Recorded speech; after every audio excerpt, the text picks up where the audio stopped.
That's all that matters. And I just felt like I had no care through all out these years. You know, even though my persona away from the music had a lot of care and love, and I was stopping beefs, and all the rappers that had problems would call me, and I would get them in a room and stop that and get them together, and ain't nobody fighting nobody, and blah, blah, blah, and they still call me to this day. But my music didn't represent that. So now I felt like it should be out of the closet.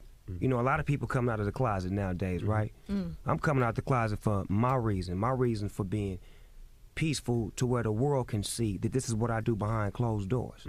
I've always been the initiator of stopping the violence and keeping everybody right. And you can ask the rappers, especially the ones from here. The ones from here, they get into it with the ones from where I'm from. I'm the one that pushed the button on it. Now, you also give a lot of credit to Minister Farrakhan for actually helping out a lot in this hip-hop business. Yes. As far as squashing a lot of beefs and putting people in a room together and making them talk to each other. So at that time when that happened for you, were there artists that you had to confront directly and say, I have this problem with you? Well, I never had a direct conflict with artists. You know, mine was phases. When the boys from New York was getting at me because of the New York video, it was necessary. They had to represent their turf. So it was never personal, it was business. You did kick over the buildings. I did what I did. but then you had guys that answered back. You know, Mobb Deep answered back. There was a couple, there was a couple of them that was like, well, hold on. Everybody didn't want it, but it was a few that stayed true to what they do, and we respected that. And as the beefs went to smoke and it was over, they became our best friends because they was down to go down with us. Right. So at the same time, it's like, you know, you take that on the shoulder and say, well, that was a phase. Now, what's the next phase?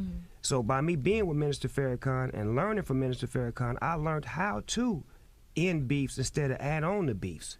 Like, kicking the buildings, to me, was stupid because I added on to a beef where New York loved the hell out of me. Right. They love me more than some of the rappers out here. But when I did that, I crossed the line where it's like, okay, he with them now. Right. But I knew that because I was a gang member, so I was about the gang. And my lifestyle was different, so I didn't have that in me. But when I met with Minister Farrakhan, he taught me and showed me how to take my strength and use it for me, not against me. Right. Did you call Badass and Ray J and squash that? You know what? Ray J is my blood cousin. Really? Yeah. Wow. My blood cousin. Badass said you didn't want him on the bus back in the day, and Badass told the truth. You didn't want your blood cousin on the bus? Because he was with Death Row. It was during them days when, you know, when we beef, you with them, you with them. Right. I don't care who you is, you with them. So that was a phase, but we had left that alone. We moved past that. Well, he's still dwelling on that. Right. You know, Badass let that go, man. If I could move past, you should be able to move past. Well, Ray J used to kick it with Suge too, though. Yes. Back then.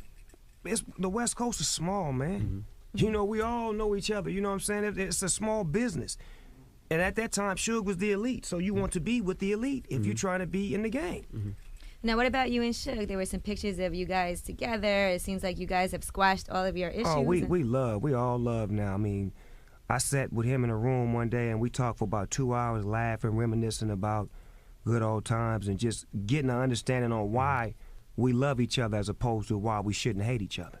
And then from that, we started to see each other, exchange phone calls. And, you know, I seen him in the club one night and, you know, took the opportunity to take a picture with him because I'm coming out the closet now. I'm cool with everybody. I'm on love right now, you know what I'm saying? So it's like, why not express that and show people that we've moved past that so you won't feel threatened when you see me and him in the same room at the same time. You might have to come up with a new expression. Coming out the closet. That can easily be misconstrued on a blog or something. I feel you. Snoop Dogg comes out the closet. But he coming out the closet for all the right reasons. That's going to be the promo tomorrow morning. Snoop Dogg comes out the closet. With the Breakfast Club. That's the selling point of the album right there. Absolutely. Ellen DeGeneres will have you up there tomorrow. You hear me? Ellen DeGeneres, where you at?